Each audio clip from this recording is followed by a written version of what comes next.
Well, we continue getting new cards revealed for March of the Lich King. Today we got some Paladin and Shaman cards revealed by Light HS on YouTube for the Paladin cards, and Tesday on his Twitch stream. I will have both of those linked below. This is hilarious. Just great content, super cringe, but amazing. Absolutely love it. I am for it. But let's take a look at these cards, starting with the Paladin cards here. The first one is Blood Crusader. It is an epic minion, 6 mana, 5/5, with a battle cry. Your next Paladin minion this turn costs health instead of mana. Wow, I love this card. I think this is super cool. It's decent stats. I mean, yeah, a little bit weaker of stats than you would want for 6 mana, but it's not like a 6 mana 3/3 or something. I think honestly a 5/5 body seems pretty good. But this effect of your next minion costing health instead of mana is absolutely amazing. It's not something we've seen in Paladin before. It's something we've seen a lot in Warlock, and we saw a little bit with Death Knight Reveal now and now Paladin. Paladin has some ways to heal and some really big, powerful minions. It would be even cooler, I think, if this actually worked with Cariel, but since it's health and not dealing damage, it's not going to end up working with Cariel. There are some cards we're about to look at that do say deal damage, so those would, but this one doesn't. But still, being able to play this plus some other big minion, or just being able to get more things out of your hand, get battle cry values or rush values, is great. We've seen the impact in things like Druid of being able to play multiple large things because of the exceeding 10 mana effect. And this is kind of similar. Yeah, you have to take a little bit of health, but you get to play multiple things in the same turn, and that's pretty impactful. Next, we have Sanguine Soldier, which is a 1 mana 2/1 with a Divine Shield, and then Battle Cry, deal 2 damage to your hero. So if you did play this after Cariel was, equipped with that weapon, you would only take the 1 damage. But even still, this early minion, Divine Shield 2 attack for only 1 mana, pretty aggressively statted and not bad. Does have synergies with Divine Shield stuff. Taking 2 damage for it, fine. I think in some cases you're perfectly happy with that. Next up, we have Seal of Blood. This is a holy spell, 3 mana. Give a minion +3/+3 and Divine Shield. Deal 3 damage to your hero. Again, you're still looking at, taking some damage, but Paladin usually has some sort of heal. You can make your deck that way, but 3/3 and a Divine Shield for 3 mana seems absolutely bonkers. And it's a holy spell, so there are ways to also discount holy spells. So you might be able to even play this even cheaper. I also love the potential synergy of playing this with the 3/1 body that draws you a 3 or cheaper spell to be able to discount to 0, because then you can actually play this in the same turn that you drop that and be able to play this for 0. Seems really good. Then we have Feast and Famine, another spell. This one is 1 mana. Give your hero +3 attack this turn. Mana Thirst of 4 and Lifesteal. So there is potential for some lifesteal here. Plus, this is adding to your hero attack. So this would stack on any weapons that you might have equipped, which I think is fantastic as well. If you have a weapon equipped, we've seen that in other decks, in some warrior decks particularly. Being able to have a weapon equip and then add attack on top of that seems pretty great, especially if it's lifesteal.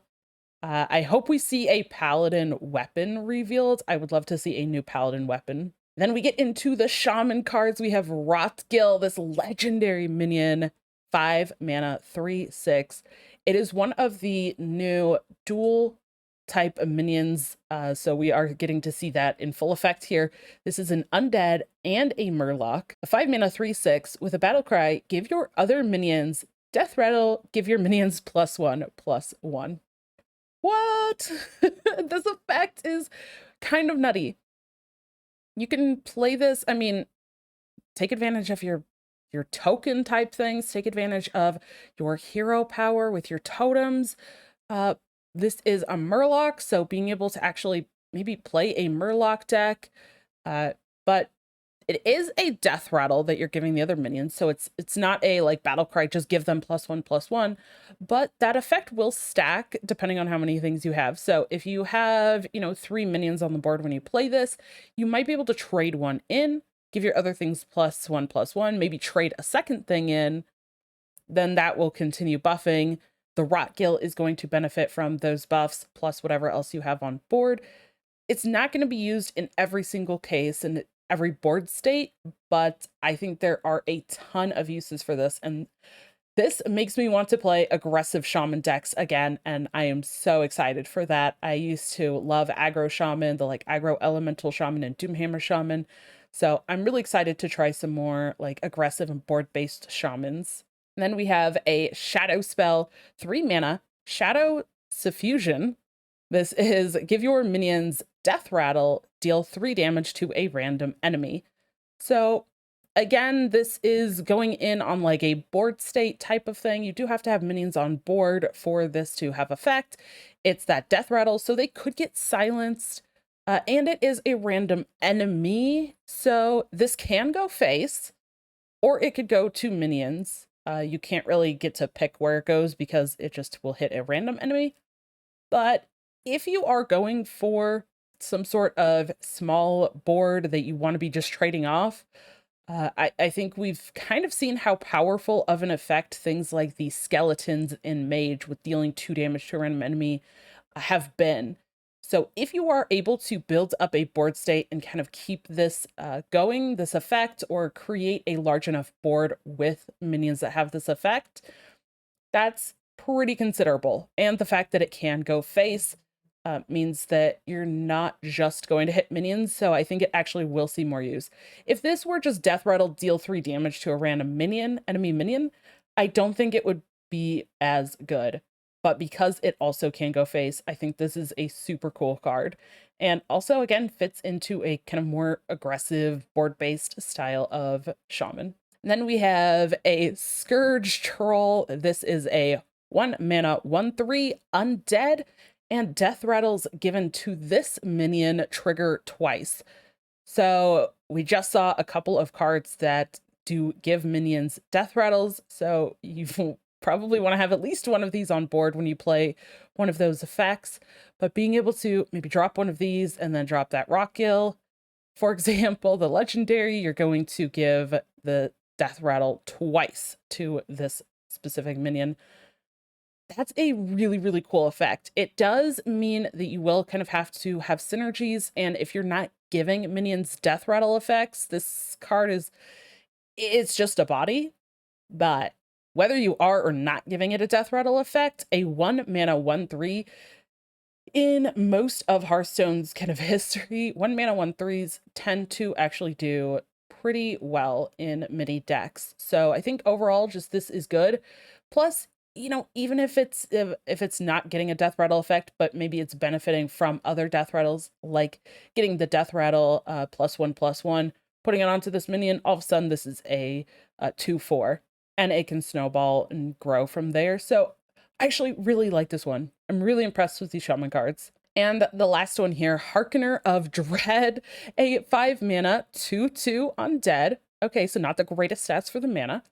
It has taunt, and a death rattle, summon a 6/6 undead with taunt. So this is probably not really going into your more aggressive board-based style Shaman like the cards that we have just seen, but this does create multiple taunts, and it has that undead synergy. So if you're looking for undead type synergies, if you're looking to kind of keep taunts on the board and just make it awkward for your opponent to get through to your face, then this can definitely do something.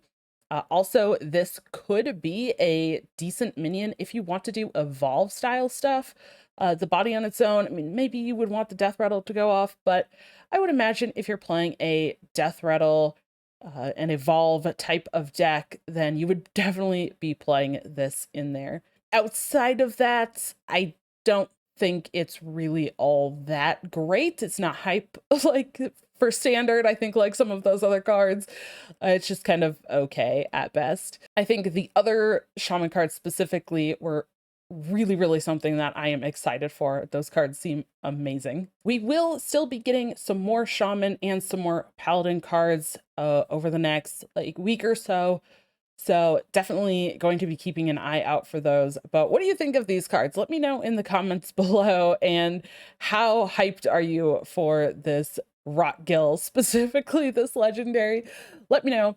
And if you haven't already, check out my latest card reveal video looking at some of the nutty neutral cards that we have gotten.